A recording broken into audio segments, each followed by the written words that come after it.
بسم اللہ الرحمن الرحیم۔ السلام علیکم۔ پروگرام الکلام کے ساتھ آپ کا میزبان محمد شعیب رضا حاضر خدمت ہے۔ ناظرین کرام، پروگرام کے پہلے حصہ میں ہم قرآن کریم کی کچھ آیات کو سمجھنے کی کوشش کریں گے اور دوسرے حصے میں اپنے عہد کے نمائندہ سیاسی، سماجی، مذہبی موضوعات پہ پیدا ہونے والے سوالات کے جوابات ایک نئے نقطہ نظر سے جاننے کی کوشش کریں گے۔ حسب سابق ہمارے ساتھ شریک گفتگو ہیں جناب محمد امانت رسول صاحب۔ امانت صاحب، بہت شکریہ آپ کے وقت کا۔ میری معاونت کے لیے موجود ہیں جناب احمد بلال احمد، بہت شکریہ آپ کے وقت کا۔ ناظرین کرام، آپ کی اسکرین پہ ہمارا واٹس ایپ نمبر آ رہا ہوگا، آپ اس واٹس ایپ نمبر پہ اپنے سوالات بھیج سکتے ہیں، ہم آپ کے سوالات کو ضرور ایڈریس کریں گے۔ گزشتہ پروگرام میں ہم نے سورہ مریم کی آیت نمبر 72 سے شروع کیا تھا اور ہم نے 75 تک اس کو مکمل کر لیا تھا۔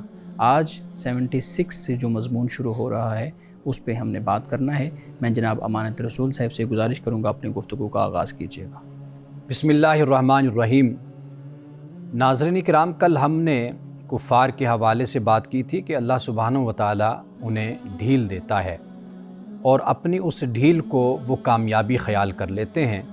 تو اللہ سبحانہ و تعالیٰ ڈھیل اس لیے دیتا ہے کہ تاکہ ان کے پاس کوئی عذر نہ رہے، کوئی بہانہ نہ رہے کہ وہ یہ نہ کہہ سکیں کہ ہمیں وقت نہیں دیا گیا تھا یا مہلت نہیں دی گئی تھی۔ اب اس کے بعد اللہ سبحانہ و تعالیٰ ہدایت یافتہ لوگوں کا ذکر کرتا ہے اور فرماتا ہے کہ وَيَزِيدُ اللَّهُ الَّذِينَ اهْتَدَوْا هُدًى وَالْبَاقِيَاتُ الصَّالِحَاتُ خَيْرٌ عِندَ رَبِّكَ ثَوَابًا وَخَيْرٌ مَرَدًّا۔ اور اللہ سبحانہ و تعالیٰ ہدایت جو لوگ حاصل کرنے والے ہیں ان کی ہدایت میں اضافہ کرتا ہے۔ یہاں لفظ ہدایت کے متعلق میں یہ عرض کرتا چلوں کہ ہدایت کا لفظ قرآن مجید میں ایک تو اس معنی میں استعمال ہوا ہے کہ جس میں انسان کو اللہ تعالیٰ نے ایک فطری ہدایت دی، اور یہ ہدایت صرف انسان کے لیے نہیں بلکہ دیگر حیوانات ان کو بھی اللہ تعالیٰ نے ایک فطری جبلی ایک جو رہنمائی ان کو دی ہے وہ ہدایت ہے۔ اور دوسرا معنی جب ہم ہدایت کے بارے میں بات کرتے ہیں تو یہ سامنے آتا ہے کہ ہدایت سے مراد اللہ سبحانہ و تعالیٰ کا دین ہے۔ اللہ اپنے پیغمبروں کو دین دے کر بھیجتا ہے اور لوگوں کی ہدایت اور ان کی رہنمائی کا سامان مہیا کرتا ہے۔ اور تیسرا معنی اس کا توفیق بھی ہوتا ہے۔ اب یہاں پہ جب اللہ سبحانہ و تعالیٰ یہ فرماتا ہے کہ اللہ سبحانہ و تعالیٰ جو ہدایت یافتہ ہیں ان کی ہدایت میں اضافہ کرتا ہے، مزید ان کو ہدایت دیتا ہے، تو اس سے مراد یہی توفیق ہے۔ سورۃ محمد میں بھی اسی بات کو اللہ پاک نے بیان فرمایا ہے کہ ایک شخص کے جو صاحب ایمان ہے، جو صاحب ہدایت ہے، وہ پھر مزید نیکی کے کاموں میں حصہ لیتا ہے، اپنے ایمان کے درجے کو بڑھاتا ہے، محنت کرتا ہے، تزکیہ نفس کرتا ہے اور اپنے آپ کے ساتھ وہ محنت کا رویہ اختیار کرتا ہے کہ جس سے اللہ سبحانہ و تعالیٰ اس سے خوش ہوتا ہے۔ تو یہ جو مزید محنت کرنا، مزید کام کرنا، مزید ریاضت کرنا، اس کو توفیق کہا جاتا ہے، اور یہ ہر کسی کو نصیب نہیں ہوتی۔ ہدایت یافتہ لوگ ہوتے ہیں لیکن وہ صرف ہدایت یافتہ ہوتے ہیں، لیکن اپنی ہدایت میں مزید اضافہ کرتے چلے جانا، آگے بڑھتے چلے جانا، یہ در حقیقت توفیق ہے جو اللہ سبحانہ و تعالیٰ پھر اپنے بندوں کو عطا کرتا ہے۔ اب اس کے بعد فرمایا کہ والباقیات الصالحات خیر عند ربک، اور یہ جو باقی رہنے والی نیکیاں، فرمایا کہ یہ بہتر ہیں تیرے رب کے پاس ثواب میں، تیرے رب کے نزدیک ثواب میں، یعنی ثواب سے مراد اجر میں، اور آگے فرمایا وخیر مردہ، اور انجام کے اعتبار سے بھی بہتر ہیں۔ اسی طرح سورۃ الکہف میں اللہ سبحانہ و تعالیٰ نے یہ فرمایا ہے کہ المال والبنون زینت الحیات الدنیا، مال اور اولاد یہ تو دنیا کی زینت ہے، کہ جسے ہم کہتے ہیں کہ دنیا کا رنگ روغن ہے، ایک دنیا کی جسے ہم کہتے ہیں کہ ایک انسان ایک ٹور جس کو کہا جاتا ہے، یہ حقیقت میں دنیا کی ایک ٹور ہے، دنیا کا ایک رنگ روغن ہے، دنیا کی ایک زینت ہے، دنیا کی ایک خوبصورتی ہے۔ لیکن حقیقت کیا ہے؟ فرمایا والباقیات الصالحات خیر عند ربک ثوابا وخیر عملا، کہ یہ جو باقیات الصالحات ہیں، باقی رہنے والے نیک اعمال، فرمایا کہ یہ تیرے رب کے پاس، تیرے رب کے نزدیک یہ اجر میں بھی بہتر ہیں اور پھر امید میں بھی بہتر ہیں۔ عملا، امید میں اس لیے بہتر ہیں کہ انسان فرسٹ ڈیزرو دین ڈیزائر، یعنی پہلے انسان اپنے آپ کو حقدار بناتا ہے، مستحق بناتا ہے، پھر وہ امید رکھتا ہے، پھر وہ خواہش کرتا ہے۔ تو یہاں پر اسی بات کو اللہ سبحانہ و تعالیٰ نے بیان کیا ہے سورۃ الکہف میں بھی اور یہاں پر بھی، اور یہ بات یاد رکھیے کہ جو نیک اعمال ہوتے ہیں وہ ہمیشہ باقی رہتے ہیں۔ باقی رہنے سے مراد یہ ہے کہ ان کا اجر، ان کا ثواب اللہ سبحانہ و تعالیٰ انسان کو عطا کرتا ہے اور کرتا رہتا ہے۔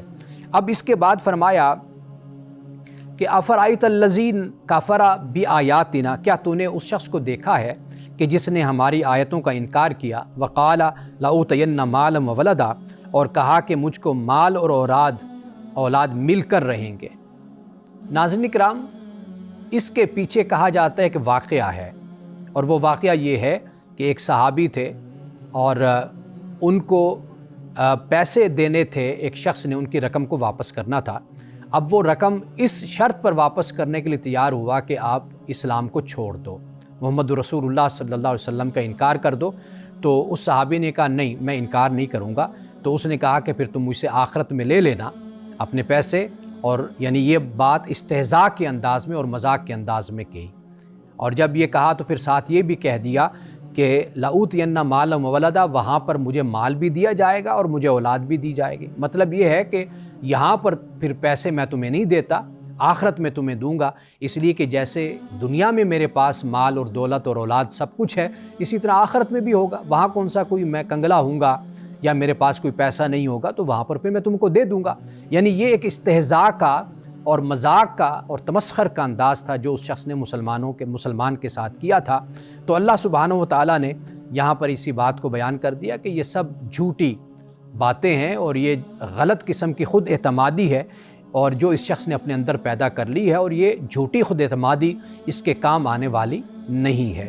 اب اس کے بعد فرمایا کہ کلا سنکتب، ہرگز نہیں۔ اس کے بعد فرمایا اطلع الغیبہ، کیا اس نے غیب میں جھانک کر دیکھ لیا تھا؟ ام اتخذ عند الرحمن عہدا، یا اس نے اللہ سے کوئی عہد لے لیا ہے؟ یعنی کیا آنے والے وقت کے حالات کو اس نے جان لیا ہے، غیب کی باتوں کو وہ جاننے لگ گیا ہے، یا کوئی اللہ تعالیٰ کے ساتھ کوئی اس کا عہد پیمان ہوا ہے، کوئی وعدہ ہوا ہے کہ قیامت کے دن اللہ تعالیٰ اس کو مال اور اولاد سے اس کو نوازے گا، وہاں پر بھی اسی طرح خوشحالی ہوگی جیسے یہاں پر ہے، اسی طرح کی آخرت میں بھی ملے گی۔ تو فرمایا اللہ پاک نے کہ نہ اس کو غیب کا پتہ ہے اور نہ ہی ہم سے کوئی اس کا وعدہ ہے ایسا۔ تو لہٰذا فرمایا کہ یہ بات اس نے اپنی جھوٹی خود اعتمادی کی بنیاد پر کی ہے۔ فرمایا کہ کلا سنکتب ما یقول ونمد له من العذاب مدا، ہرگز نہیں، جو کچھ وہ کہتا ہے اس کو ہم لکھ لیں گے اور اس کی سزا میں اضافہ کریں گے۔ یہ جو لکھنے کی بات کہی ہے، یعنی یہ بات اس لیے فرمائی کہ اللہ سبحانہ و تعالیٰ بھولنے والا نہیں ہے۔ یہ بات ایسے ہوتا ہے کہ جیسے ہم اپنی زبان میں کہتے ہیں کہ جیسے پتھر پر لکیر جیسے ہو جاتی ہے، تو لہٰذا لکیر جیسے پتھر پر نہیں میٹ سکتی، تو اسی طرح فرمایا کہ بس اب ہم نے یہ لکھ لیا اور اسی طرح اس کے ساتھ پھر ہم قیامت کے دن معاملہ فرمائیں گے۔ آگے فرمایا وَنَارِثُهُ مَا يَقُولُ وَيَأْتِينَ فَرْدًا، اور جن چیزوں کا وہ مدعی بنا پھرتا ہے، دعوے دار بنا پھرتا ہے، فرمایا اس کے وارث ہم بنیں گے اور وہ ہمارے پاس اکیلا آئے گا۔ ناظرین کرام، یہاں پر دو باتیں بڑی توجہ طلب ہیں۔ ایک بات یہ ہے کہ مال کافر کا ہو یا مسلمان کا، اس کا حقیقی وارث خدا کی ذات ہے۔ ہم دنیا میں دیکھتے ہیں کہ باپ کا مال ہے وہ اولاد کے پاس چلا جاتا ہے اور باپ خدا کے پاس چلا جاتا ہے۔ اسی طرح اولاد پھر اپنی اولاد کو دے دیتی ہے وہ مال، وہ دولت، جائیداد، ورثہ، سب کچھ پھر شفٹ ہو جاتا ہے، انسان کے پاس کچھ نہیں رہتا، پھر انسان اللہ کی بارگاہ میں چلا جاتا ہے۔ تو یہ حقیقی جو وارث ہے، ہمیشہ کا جو وارث ہے، وہ خدا کی ذات ہے، اسی کی ملکیت ہے، اس کی اونرشپ میں یہ سارا کچھ ہے۔ اور پھر یہ بات بھی یاد رکھیے کہ یہاں پر فرمایا کہ جب یہ بندہ آئے گا میرے پاس فرد کی حیثیت سے، انڈیویجولی آئے گا۔ یہ جو اتراتا پھرتا ہے اپنے قبیلے پہ، اپنے جتھے پہ، اپنے گروہ پہ، اپنی جماعت پر، اپنے مال پر، اپنی اولاد پر، تو فرمایا کہ وہاں پر کچھ بھی اپنے ساتھ نہیں لائے گا اور میرے پاس جب آئے گا تو اکیلا آئے گا۔ اب اس کے بعد فرمایا کہ وَاتَّخَذُوا مِن دُونِ اللَّهِ آلِهَةً لِيَكُونُوا لَهُمْ عِزًّا، اور انہوں نے اللہ کے سوا معبود بنائے ہیں تاکہ وہ ان کے لیے مددگار بنے، لیکن اللہ کے ہاں وہ مددگار نہیں بنیں گے۔ اور آگے فرمایا کہ کَلَّا سَيَكْفُرُونَ بِعِبَادَتِهِمْ وَيَكُونُونَ عَلَيْهِمْ ضِدًّا، ہرگز نہیں وہ ان کی عبادت کا انکار کریں گے اور ان کے مخالف بن جائیں گے۔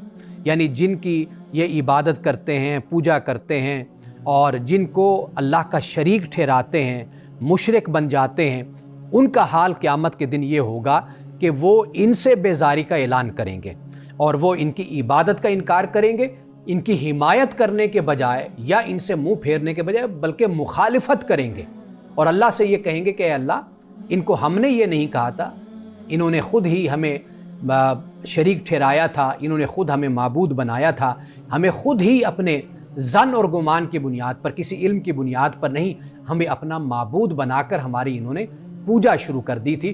تو قیامت کے دن دنیا میں جو کچھ بھی جس چیز کو یہ پوجتے ہیں، جس کی پرستش کرتے ہیں، بے شک وہ کوئی بزرگ ہے، وہ کوئی ہیرو ہے، یا وہ کوئی پتھر کے اور لکڑی کے بت ہیں، کچھ بھی ہو جائیں، قیامت کے دن وہ سب کے سب انکاری بھی ہوں گے اور ان کی مخالفت کریں گے کہ ان لوگوں نے تیری ہدایت کے خلاف جو کام کر کے دکھایا تھا، اس میں ہمارا کوئی قصور نہیں ہے۔ ناظرین کرام، یہاں وقت ہوا چاہتا ہے ایک بریک کا، ہمارے ساتھ رہیے گا۔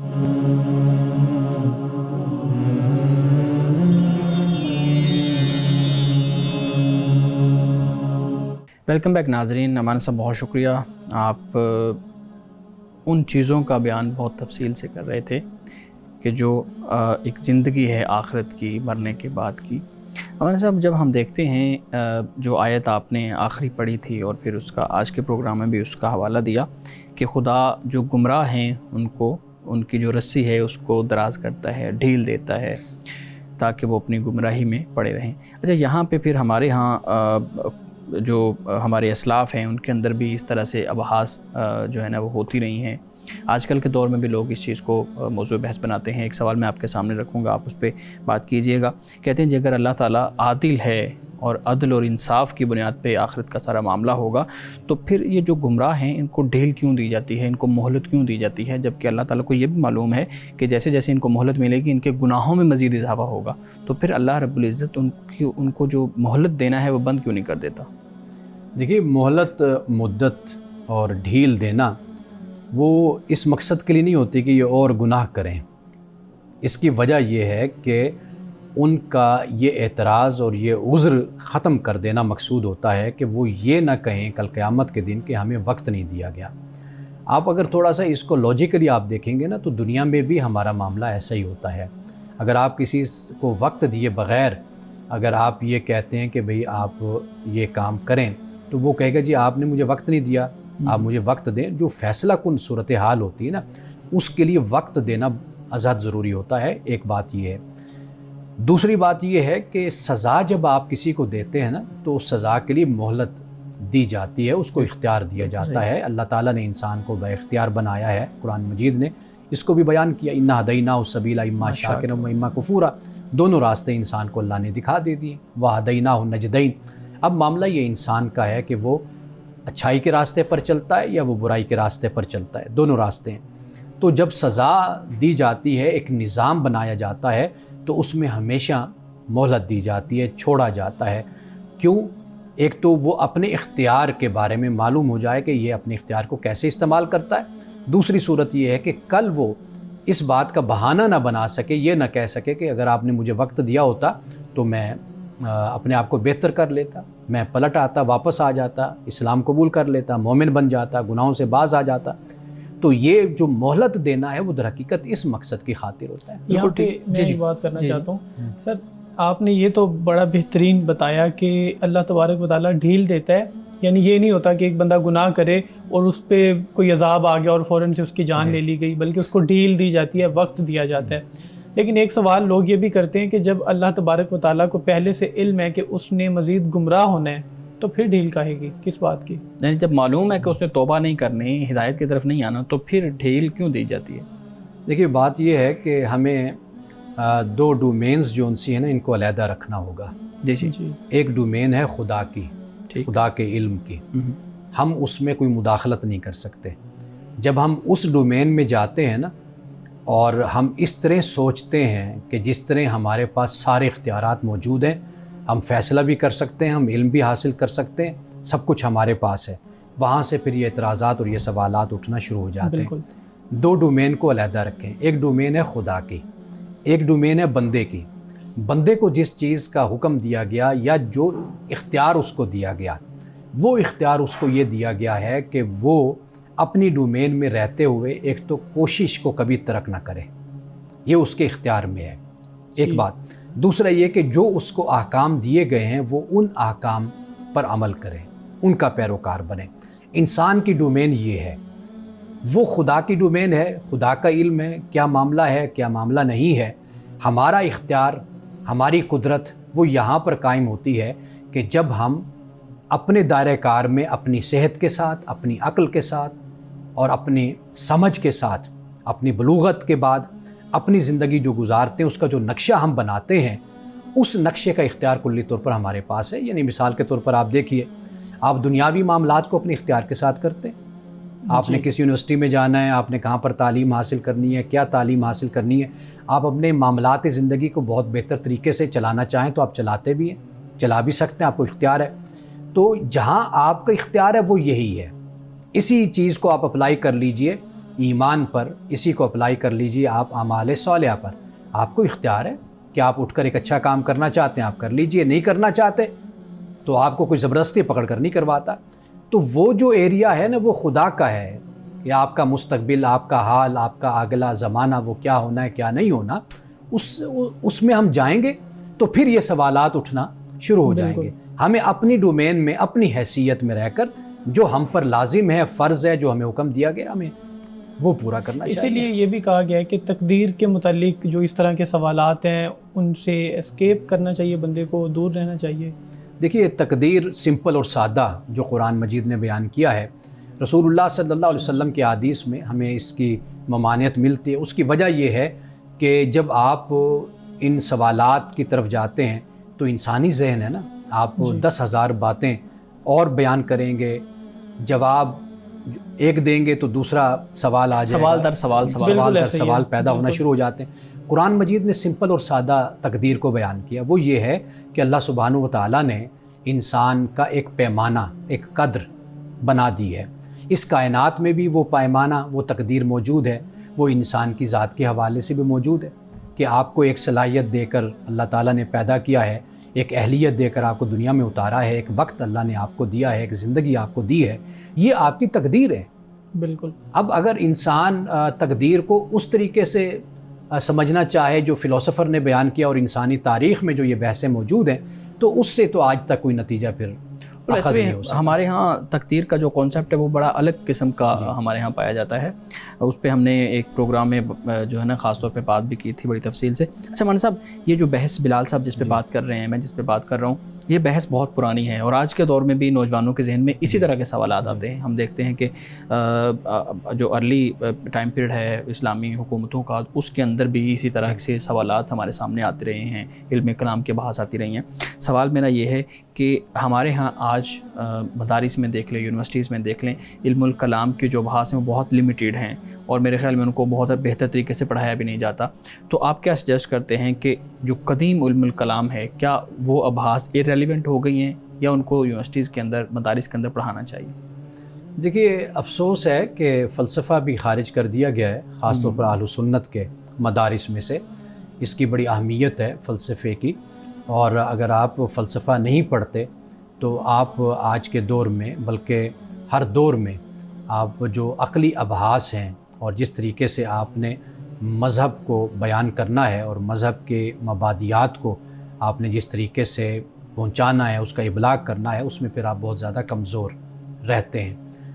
تو آپ اپنی علمی دنیا میں ان کو پڑھنا اور ان کو سمجھنا، ان ابحاث کو، صرف یہ نہیں کہ فلسفہ اسلامی کو بلکہ مغربی فلسفے کو بھی پڑھنا اور سمجھنا چاہیے، اور بلکہ ہمارے مدارس میں دونوں کو پڑھایا جانا چاہیے۔ آپ دیکھیے کہ ہمارے اہل سنت ہیں، معتزلہ ہیں، اور احناف جو ہیں یہ ماتریدیہ ہیں، اور اسی طرح جو شافعی وہ اشعریہ، وہ اس سے ان کا شاعرہ سے ان کا تعلق ہے۔ یہ شروع سے ہی یہ ابحاث موجود ہے، تقسیم موجود ہے۔ آج کے دور میں جو سائنس کا دور ہے، اس میں بھی ہم ان ابحاث سے آنکھیں نہیں بند کر سکتے، کسی نہ کسی سے کہیں نہ کہیں پر اس کا تعلق ایک دوسرے سے آ کر جڑتا ہے۔ ہماری کوشش ہمارے اپنے ادارے میں یہی ہوتی ہے کہ ہم ترجمہ اگر ٹرانسلیشن کرتے ہیں تو لوگ یہ سوال کرتے ہیں کہ آپ نے تفسیر کشاف کا ترجمہ کیا ہے، یا ہم امام غزالی کا ترجمہ کرتے ہیں، یا اس کے علاوہ دیگر کتب ہیں، الموافقات ہیں علامہ شاطبی کی، وہ ہم نے کی ہے، اور دیگر کتب کا ترجمہ کر رہے ہیں۔ تو میرا یا ہمارا مقصد جو ادارے کا ہوتا ہے وہ یہ ہوتا ہے کہ انہی ابحاث سے کہ نوجوانوں کو روشناس کرایا جائے، یہ بنیاد ہے، اور ہمارے اسلاف نے، علماء نے اتنا کام اس پر کر کے رکھا ہوا ہے۔ وہ ایک عروج کا زمانہ تھا مسلمانوں کا، اور اس دور میں بہت زیادہ اس پر کام ہوا۔ اگر یہ لٹریچر بھی ہم اپنی نوجوان نسل تک منتقل کرتے ہیں، اور پھر اس کے بعد اس کے ساتھ پھر سائنٹیفک جو نالج ہے ہمارا آج کے دور کا، جو ابحاث ہیں، اگر ان کو جوڑ کر اگر پڑھی جائیں اور پڑھائی جائیں، تو میرا خیال ہے کہ پھر ایک سالم اور ایک صحیح، ایک معتدل ایک اسکالر پیدا ہوتا ہے، بنتا ہے۔ بالکل صحیح ہے۔ ناظرین کرام، یہاں وقت ہوا چاہتا ہے ایک بریک کا، ہمارے ساتھ رہیے گا۔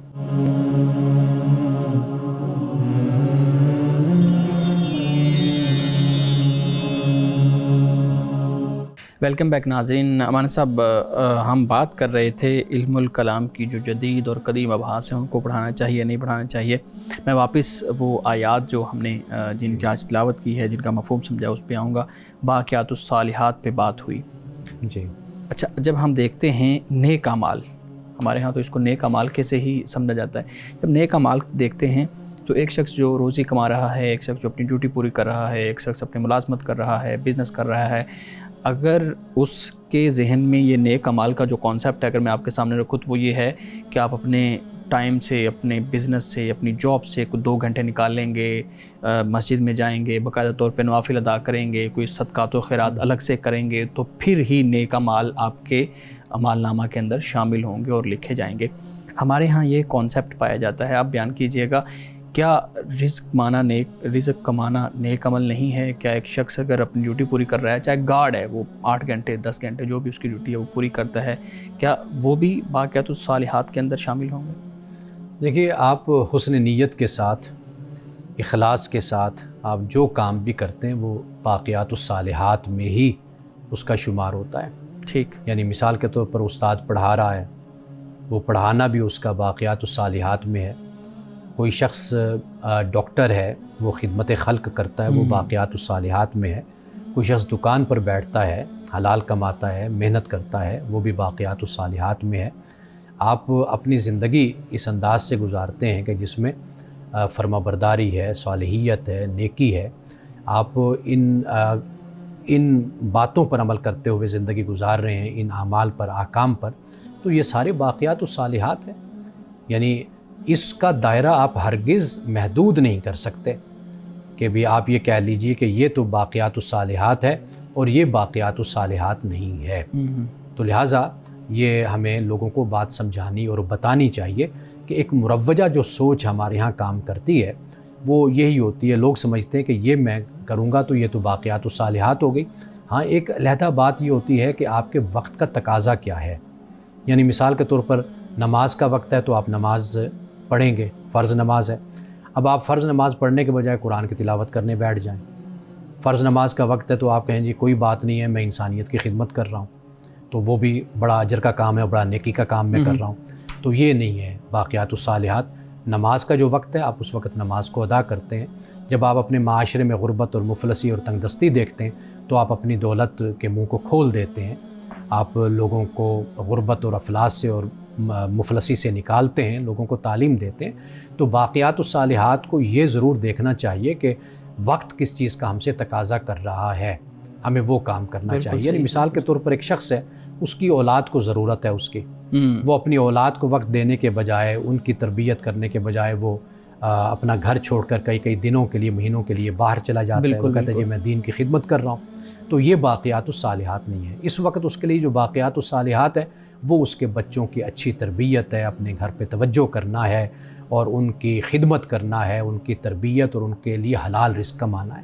بالکل صحیح۔ اچھا مان صاحب، یہاں پہ ایک چیز میں ضرور کہوں گا کہ آپ اس پہ ضرور جو ہے نا وہ بات کریں۔ ہمارے ہاں جو خواتین گھر میں کام کر رہی ہوتی ہیں، ہماری بہنیں ہیں، ہماری بیویاں ہیں، ہماری مائیں ہیں، وہ کام کر رہی ہیں، لیکن ان کے ذہن میں یہ کانسیپٹ ہوتا ہے، جب بھی ان سے بات کریں تو وہ کہتے ہیں کہ یہ بچے جو ہیں نا یہ ہمیں صحیح سے عبادت بھی نہیں کرنے دیتے، یہ ہمیں خدا کے قریب بھی نہیں ہونے دیتے، بڑی مشکل سے ہم فرض نماز پڑھتے ہیں، ہمارے آج نوافل رہ گئے، ہماری آج تسبیح رہ گئی، یہ بچوں کا جو ہے نا بڑا معاملات ہے۔ تو آپ یہ بھی بیان کیجیے گا کہ ہماری جو خواتین گھر میں کام کرتی ہیں وہ کیسے اس چیز کو جو ہے نا وہ اپنے ذہن میں پختہ کریں کہ یہ کام جو ہے یہ بھی نیک عمل ہی ہے، بچوں کے لیے کام کرنا، اپنے والدین کے لیے، اپنے بھائیوں بہنوں کے لیے کام کرنا؟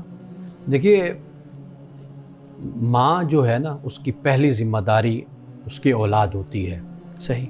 اس کی اچھی تربیت کرنا، ان کی صحت کا خیال رکھنا، ان کے کردار اخلاق کا خیال کرنا، اس کو سنوارنا سب سے اہم ذمہ داری. سب سے اہم یہ ہے. اللہ سبحانہ و تعالیٰ نے جتنے نوافل اور مستحبات، جتنی عبادات ہیں، ان سے کہیں بڑھ کر یہ عمل ہے، یہ کام ہے، تربیت ہے اولاد کی. ہاں، جہاں پر فرائض کی بات ہے وہاں پر کمپرومائز نہیں کرنا چاہیے. بیوی کو، ماں کو، خاتون کو جو گھر پر ہے وہ ضرور اپنے فرض عبادت جو ہے وہ اس کو ضرور ادا کرے.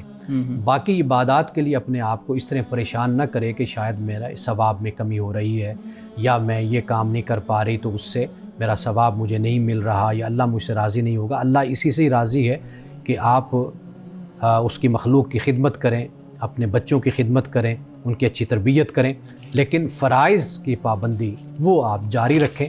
باقی نوافل اور مستحبات اگر وہ آپ ادا نہیں کر پا رہے تو اللہ سبحانہ و تعالیٰ کا آپ سے اس کا تقاضا بھی نہیں ہے. بالکل صحیح ہے. جی جی جی جی ایک بات پوچھنا چاہتا ہوں. مجھ سے ہماری ایک ریلیٹیو خاتون ہے، انہوں نے پوچھا تھا کہ جب سے یعنی اولاد ہوئی ہے، بچہ ہوا ہے، تب سے میری تسبیح نماز کی عادت ختم ہو گئی ہے. تو آپ نے بات تو بہت یعنی اچھی بتا دی کہ وہ بھی ایک عبادت ہی ہے، بچوں کی پرورش کرنا ایک نیک عمل ہے، لیکن وہ جو اللہ کے ساتھ تنہائی والا جو تعلق ہے، اور پھر جب بندہ فرائض کے علاوہ نفل ادا کرتا ہے تو مجھے لگتا ہے کہ وہ تعلق زیادہ مضبوط ہوتا ہے، اسٹرونگ ہوتا ہے، انسان کی کیفیت ایسی آتی ہے کہ انسان ڈائریکٹ اللہ سے مخاطب ہوتا ہے. تو وہ چیز بچوں کی تربیت کرنے میں تو نہیں انسان کو حاصل ہوتی، تو اس لیے پھر لوگ کہتے ہیں کہ وہ کیفیت اب نہیں آتی، وہ ختم ہو گئی ہے. دیکھیے، پہلی بات تو یہ کہ صلاۃ التسبیح جی جو نماز ہے اس کا کوئی بھی ثبوت نہیں ہے. ٹھیک ہے نا. ایک تو نفلی درجہ بھی آپ دینا چاہیں تو جی وہ بھی مشکل سے اس کو درجہ ملتا ہے. دوسری بات یہ ہے کہ اس کے بارے میں اگر کہا بھی گیا تو اس کو جماعت نہیں، انفرادی طور پر کہا گیا. جو اگر اس کو سمجھتے ہیں کہ یہ جائز ہے، میں ذاتی طور پہ یہ سمجھتا ہوں کہ ایسی عبادات کہ جس کا ہمارے پاس ثبوت نہیں ہے جی اور ثقہ روایت اور مستند روایت سے ہم تک نہیں ہے، تو وہ عبادت سے اپنے آپ کو علیحدہ کر کے کسی ایسی عبادت میں اپنے آپ کو مصروف کیا جانا چاہیے کہ جو سنت سے ثابت بھی ہو، رسول اللہ صلی اللہ علیہ وسلم سے مستند روایت سے آپ کو ملے. وہ آپ جتنا قریب رسول اللہ کے اپنے عمل کو کریں گے اس کا اجر اور ثواب اتنا زیادہ آپ کو ملے گا. ایک بات. دوسری بات یہ ہے کہ والدہ اگر اس کشمکش میں رہتے ہوئے وقت نکال لیتی ہیں، بچوں کی تربیت بھی کر رہی ہیں اور بڑی مشکل کے ساتھ وقت نکال کر فرائض کے علاوہ بھی اگر نوافل مستحبات پڑھتی ہیں، ادا کرتی ہیں، تو اس کا بہت اجر ہے ان کے لیے. باقی جو توجہ کا معاملہ ہوتا ہے، میں یہ سمجھتا ہوں کہ یہ جو کشمکش ہے نا، یہ بھی بندے کی اللہ سے محبت ہی کا اظہار ہوتا ہے، اس کے قرب کا اظہار ہوتا ہے. اگر انسان کے اندر یہ احساس ہی نہ ہو تو آپ دیکھیے کہ وہ کتنا محروم شخص ہوتا ہے. تو اسی کشمکش میں ہی رہنا اور عبادت بھی کرنا اور اللہ کی طرف متوجہ بھی رہنا، یہ بڑی نصیبوں کی بات ہے. یہ من صاحب، ہمارے ناظرین کے سوالات میں آپ کے سامنے رکھتا ہوں. پوچھتے ہیں جی کہ سود کی کوئی سادہ اور واضح تشریح یا تعریف کر دیں. دیکھیے، سمپل سادہ جو قرآن مجید نے بھی ہمیں بتایا وہ یہ ہے کہ قرض پر منفعت کا تقاضا کرنا یہ سود ہے. یعنی قرض ہے نا، کہ مثال کے طور پر کسی کو کوئی 100 روپیہ دیتا ہے، وہ کہتے ہیں جی میں اس شرط پر 100 روپیہ آپ کو میں دے رہا ہوں کہ آپ اگلے مہینے مجھے 110 روپے دیں گے، ٹھیک، اور اگر آپ نہیں دیں گے تو ہر مہینے یہ بڑھتا چلا جائے گا. تو قرض پر جو منفعت کا تقاضا کیا جاتا ہے، در حقیقت اس کو سود کہتے ہیں. بالکل صحیح ہے. اچھا، اگلا سوال میں آپ کے سامنے رکھتا ہوں. اگلا سوال ہے جی، کیا آنکھوں سے پانی نکل رہا ہو تو اس سے وضو ٹوٹ جاتا ہے؟ آنکھوں سے پانی کا نکلنا یہ ایک علیحدہ چیز ہے، اور آنکھوں سے کبھی پیپ نکلتی ہے یا ایسا مواد نکلتا ہے کہ جو ناپاک آپ کہہ لیجئے یا ناپسند کہہ لیجئے، مکروہ کہہ لیجئے، اس پر علماء نے یہ کہا ہے کہ بھئی اس سے وضو ٹوٹ جاتا ہے. بالکل صحیح ہے. جی بلال صاحب، آپ صاحب سامنے. جی بہت شکریہ سر. میں یہ پوچھنا چاہتا ہوں کہ یہ جو لیب گرون میٹ ہوتا ہے، لیبارٹری میں تیار کیا جاتا ہے گوشت، اس بارے میں بتائیے گا کہ یہ حلال ہوگا یا حرام ہوگا، کیونکہ عام طور پہ تصور تو یہ ہے کہ وہ جانور جس کو ذبح کرتے ہوئے اللہ تبارک و تعالیٰ کا نام لیا جائے، اللہ کے نام پہ ذبح کیا جائے، وہ حلال تصور ہوتا ہے، تو اس گوشت کا پھر کیا حکم ہوگا؟ دیکھیے، اس کے بارے میں جدید دنیا میں جو اس وقت عرب کے علماء کا فتویٰ ہمارے سامنے آیا ہے، ان کی رائے، وہ اس کے حلال کا ہی فتویٰ ہے کہ یہ حلال ہے۔ یعنی کوئی جانور ہو، زندہ جانور ہوتا ہے، اس کو ذبح کرنا ہوتا ہے نا اللہ کے نام پر، اس کی صورت ایسی بن جاتی ہے کہ جیسے دیگر اشیاء ہیں، خوراک ہے، غذا ہے، جس کو آپ استعمال کرتے ہیں۔ یعنی مثال کے طور پر کوئی ایسی چیز جیسے ہمارے ہاں چاکلیٹ ہوتی ہے یا کوئی بھی چیز ہوتی ہے، اس کو ہم کھاتے ہیں، اپنے لیے جائز سمجھتے ہیں، یا جیسے سبزی ہے، فروٹ ہے یا دیگر اشیاء ہیں، ان کو بھی اسی طرح ہی سمجھا جائے کہ یہ بھی ایک پروڈکٹ ہے جو ایک فیکٹری میں تیار ہوئی ہے، اگرچہ آپ اس کو کہہ گوشت رہے ہیں، لیکن حقیقت میں یہ ایسے ہی ہے کہ جیسے دیگر پروڈکٹس ہیں جن کو آپ استعمال کرتے ہیں، تو لہٰذا اس کو بھی کھایا جا سکتا ہے۔ یعنی کوئی زندہ جانور یا زندہ چیز نہیں ہے، بلکہ ایک ویسے تیار شدہ کوئی چیز ہے۔ ٹھیک ہے، بہت شکریہ۔ ناظرین کرام، یہاں وقت ہوا چاہتا ہے ایک بریک کا، ہمارے ساتھ رہیے گا۔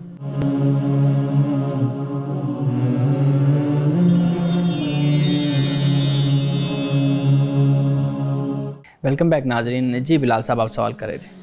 جی سر، ہمارا پروگرام جس طرح ابھی پچھلے سیشن میں سوالات ہوئے ہیں، خاص طور پہ جائز اور ناجائز کے حوالے سے سوالات ہوتے رہے، تو آج کل لوگوں میں بھی یہ تاثر دیکھنے کو مل رہا ہے کہ ایک عام شخص بھی اب مختلف معاملات میں دیکھتے ہیں تو وہ یہ کہتا ہے کہ یار ہر چیز میں اسلام کو کیوں لاتے ہو آپ لوگ، یعنی اس سے باہر نکل کے بھی کچھ چیز سوچ لینی چاہیے، دیکھ لینی چاہیے، اب ہر چیز میں آپ لوگ اسلام کو لاتے ہیں۔ تو اس بارے میں آپ بتائیں کہ کیا رویہ اور طریقہ کار ہونا چاہیے کہ لوگ یہ جو بدزن ہو رہے ہیں یا اس طرح کا جو رویہ اختیار کر رہے ہیں، یہ درست ہے نہیں درست، یا اس سے کس طرح سے بچا جائے؟ اچھا، اس حوالے سے ایک دو باتیں ہیں وہ بڑی اہم ہیں، وہ ہمارے رویوں سے متعلق بھی ہیں، ہماری مذہبی فکر سے متعلق بھی ہیں، اور عام طور پر جو ماحول ہے اس سے بھی متعلق ہے۔ ایک تو یہ ہے کہ ہمیں اسلام اور عرب کلچر، ان دونوں میں ہمیں فرق سمجھنا چاہیے کہ اسلام کیا ہے اور عرب کلچر کیا ہے۔ جب ہم اسلام کی بات کرتے ہیں تو عرب کلچر کو اس کے ساتھ ہم مکس اپ کر دیتے ہیں، اس خلط ملط کرنے کی وجہ سے پھر اس طرح کے سوالات پیدا ہوتے ہیں۔ اور منصب میں یہاں پہ ایڈ کروں گا، اب بعض اوقات عرب کلچر کے ساتھ ہم ترک کلچر کو بھی اس میں شامل کر دیتے ہیں، یعنی وہ جہاں پر ایک مذہبی حکومت رہی، خلافت رہی، تو اس کا بھی کلچر ہم عقیدت کے ساتھ اس کو جوڑ لیتے ہیں۔ ایک تو سب سے پہلی بات یہ کہ ہمیں اس پر تعلیم کی ضرورت ہے، ہمیں بتایا جائے کہ اب آپ خود دیکھ لیجئے جو عرب ہے وہ بھی اپنے جدید عرب اپنے اس کلچر پر قائم نہیں ہے جو اس کا ایک بدوانہ معاشرے کا کلچر تھا، ایک صحرائی کلچر تھا، وہاں کے ماحول کا جو تھا آج سے 1400 سال 1500 سال پہلے کا کلچر، وہ بھی آج اس پر قائم نہیں رہا، اور ہم اس کو اسلام کے ساتھ جوڑتے ہیں۔ اس کا سب سے بڑا نقصان یہ ہوا ہے کہ ہم نے مذہب کو اپنی ثقافت کے مقابل بلکہ مخالف ہم نے کھڑا کر دیا، اس سے بڑی مشکلات ہمارے ہاں پیدا ہوئی ہیں، اور مشکلات بھی پیدا ہوئی ہیں، اسی سے پھر ہمارے رویے بھی پیدا ہوئے ہیں۔ عام طور پہ یہ جو ہم شلوار قمیض کو اسلامی لباس سمجھ رہے ہوتے ہیں، شلوار قمیض کے علاوہ یعنی دیگر بہت کچھ ایسا ہے کہ جس کو ہم نے اسلامی تصور کر لیا ہے۔ یہاں تک کہ داڑھی کے مسئلے پر بھی ہمیں اختلاف ملتا ہے کہ یہ سنت عادیہ میں سے ہے یا سنت ہدا میں سے، سنن ہدا میں سے، یہ بھی ائمہ علماء کے ہاں اس پر بھی ہمیں اختلاف ملتا ہے۔ اچھا، اس سے اب تھوڑا سا ہم آگے بڑھتے ہیں۔ یہ جو معاملہ ہے نا، میں ہمیشہ اپنے پروگرام میں بھی یہ بات کہتا ہوں، اپنے دروس میں، لیکچرز میں، جہاں پر بھی نوجوان بیٹھتے ہیں، یہ بات کہتا ہوں کہ آپ دو چیزوں کو علیحدہ رکھیں۔ ایک ہے دین جو قرآن مجید نے بیان کیا، جو رسول اللہ کی سنت ہے، اس کے علاوہ جو ہمارے فقہا کی تعبیرات ہیں، ان کی تشکیلات ہیں، ان کے اجتہادات ہیں، اس کو آپ علیحدہ رکھ کر سمجھیں۔ کیوں ہمارے ہاں ہوتا اس طرح ہے کہ جب آپ نے مجھ سے پوچھا جی اسلام کیا کہتا ہے، میں کسی فقیہ کا قول آپ کو سنا دوں گا، اس کی رائے بتا دوں گا، تو اب آپ کے ذہن میں یہ بات پکی ہو جائے گی اسلام تو یہ کہتا ہے، حالانکہ وہ اسلام سے ایک بات کو استدلال کیا گیا ہے، استخراج کیا گیا، انہوں نے ایک اپنی بات کو بیان کیا، یا ایک مذہبی بندے نے بیان کر دیا، مذہبی بندے نے بیان کر دیا۔ اچھا، اب اس سے یہ جو صورتحال ہے پیدا ہوتی ہے کہ یار آپ ہر بات میں اسلام کو لے آتے ہیں۔ اگر آپ یہ کلیئر کر دینا کہ بیٹا یہ قرآن ہے، یہ سنت ہے، اب اس کے علاوہ آپ آزاد ہیں، اب آپ دیکھ لیجئے کہ آپ کی ثقافت کیا کہتی ہے، تہذیب کیا کہتی ہے، آپ کا کلچر کیا کہتا ہے، رہن سہن کیا کہتا ہے، بہت کچھ ہے جو اسلام اس سے آپ کو منع نہیں کر رہا، نہ آپ کو حکم دے رہا ہے، لیکن آپ گھر میں ہوتے ہیں، اپنے ماحول میں، خاندان میں ہوتے ہیں، وہاں پر وہ اس چیز کو مناسب نہیں سمجھا جاتا، اچھا نہیں سمجھا جاتا، تو آپ وہ نہیں کرتے۔ جو آپ سمجھتے ہیں مناسب اور اچھا سمجھا جاتا ہے، آپ اس کو کر لیتے ہیں۔ تو بہت کچھ ایسا ہوتا ہے کہ اس پر فتویٰ لینے کے بجائے آپ اپنی بھی رائے کو اختیار کر سکتے ہیں۔ اگر وہ قرآن اور سنت میں نہیں ہے اور اس کے علاوہ وہ بات ہے، تو آپ اس کو اپنی عقل سے، اپنے علم سے، اپنی دانائی سے، اپنے فہم و فراست سے آپ اس مسئلے کے حل تک پہنچ سکتے ہیں۔ سر آپ کو نہیں لگتا کہ جو فقہی مسائل میں اختلافات ہیں وہ بھی ایک بڑی وجہ ہے اس طرح کے رویوں کو جنم دینے میں؟ جس طرح سے ایک مثال میں آپ کو سامنے بیان کر دیتا ہوں، مصافحہ کرنا عام طور پہ کچھ ممالک میں یہ ان کے کلچر میں شامل ہے، کچھ ممالک کے کلچر میں نہیں شامل۔ اب ہم جب کسی عالم دین سے پوچھیں گے تو ہمیں اختلاف ملے گا، کچھ علماء کہیں گے کہ ٹھیک ہے مصافحہ کرنا کسی خاتون سے کوئی مسئلہ نہیں ہے مرد کے لیے، اس میں یعنی کوئی قباحت نہیں ہے، اور ہمیں علماء ایسے بھی ملیں گے جو کہیں گے کہ یہ بالکل ناجائز کام ہے۔ تو یہ اختلاف بھی شاید اس کی وجہ ہو سکتا ہے کہ یہ جو لوگ کہتے ہیں آپ ہر کام میں اسلام کو لائے جاتے ہیں۔ اگر آپ اس کو پازیٹیو لیں تو اختلاف توسع کو جنم دیتا ہے، بالکل وسعت کو پیدا کرتا ہے۔ جب آپ یہ طے کر لیتے ہیں کہ اللہ کے رسول صلی اللہ علیہ وسلم کی بات سے اختلاف نہیں کیا جا سکتا، بالکل، جیسے حضرت امام مالک نے رسول اللہ صلی اللہ علیہ وسلم کے قبر انور کی طرف اشارہ کر کے کہا تھا کہ واحد دنیا کی یہ ہستی ہے کہ جن سے اختلاف نہیں ہو سکتا۔ جب آپ یہ بات اپنے ذہن میں راسخ کر لیں گے، باقی ائمہ، فقہاء، علماء، ان کے اجتہادات، ان کی تحقیقات، وہ آپ کے لیے ایک تعمیری راستہ پیدا کر دیں گی۔ آپ اس بات میں الجھے بغیر کہ بھئی یہ میں کروں تو یہ کوئی خدا کا حکم ہے یا نہیں ہے، آپ یہ دیکھیے کہ جہاں پہ ہمارے فقہاء کا اختلاف ہے، گویا کہ وہاں پر اللہ کی حکمت یہی ہے کہ آپ کے لیے ایک وسعت پیدا کر دی جائے، جو آسانی ہو آپ اس کو اختیار کر لیں۔ اس کا مطلب انسان اس کنفیوژن کا شکار نہ رہے کہ آیا میں درست عمل کر رہا ہوں یا نہیں کر رہا۔ بس اگر کسی اسکالر کا یہ پوائنٹ آف ویو ہے کہ یہ بات اس طرح سے درست ہے اور بے شک کوئی اور اس کے مخالفت میں بھی ہے، لیکن آپ وہ عمل کر رہے ہیں، تو اس کا مطلب آپ مطمئن رہیں کہ آپ ٹھیک عمل کر رہے ہیں۔ دیکھیے آپ مکلف کس بات کے ہیں، اللہ کے ہاں آپ سے جواب دہی جو ہوگی وہ کس بنیاد پر ہوگی؟ میرے شعور کا، ہاں، یعنی پہلی بات یہ کہ اللہ کے احکام جی صحیح، اس پر سب کا اتفاق ہے۔ اب اس کے بعد معاملہ یہ ہے کہ اللہ نے آپ کو عقل دی ہے، شعور دیا ہے، سمجھ دی ہے، آپ اس کو باقی معاملات میں استعمال کریں، وہ آپ کے لیے اوپن ہے۔ امان صاحب آج کے حدیث مبارکہ بیان کیجیے گا۔ حضرت معاذ بن جبل رضی اللہ تعالی عنہ یہ روایت کرتے ہیں، اور یہ الترغیب و ترہیب میں ہے کہ فرمایا کہ جس وقت یمن کی طرف رسول اللہ صلی اللہ علیہ وسلم ان کو بھیج رہے تھے تو میں نے عرض کی یا رسول اللہ صلی اللہ علیہ وسلم مجھے کوئی نصیحت فرمائیے۔ آپ نے نصیحت فرمایا کہ اخلص دینک یکفک العمل القلیل، فرمایا کہ اپنی نیت کو، اپنے دین کو ہر کھوٹ سے پاک کر لو، یعنی اپنی نیت کو صاف کر لو، اپنے آپ کو مخلص کر لو، اور پھر فرمایا کہ اور صرف خدا کے خوشنودی کے لیے، یعنی جب نیت صاف ہوگی تو یعنی صرف اللہ کے لیے تم ایک کام کرو، اپنے دین کو اور اپنے نیت کو اس کے لیے خالص کر لو، اور پھر اس کے بعد فرمایا کہ پھر تھوڑا عمل بھی کرو گے وہ تمہاری نجات کے لیے کافی ہو جائے گا۔ یعنی ڈھیر سارا عمل انسان کرے اور نیت اچھی نہ ہو اور انسان مخلص نہ ہو، اللہ کے لیے نہ کر رہا ہو، تو اس ڈھیر سارے عمل کا کوئی فائدہ نہیں ہے۔ لیکن تھوڑا عمل کرے لیکن وہ صرف اللہ کے لیے کرے، تو فرمایا کہ وہ تھوڑا عمل تمہاری نجات کے لیے، بخشش کے لیے کافی ہو جائے گا۔ ناظرین گرامی، اس دعا کے ساتھ اپنے پروگرام کا اختتام کریں گے۔ اللہ رب العزت حسن کلام اور تاثیر کلام عطا فرمائے، ہماری زبان کی گروں کو کھول دے اور سننے والوں تک خیر کا پیغام پہنچے۔ اجازت دیجیے، خدا حافظ۔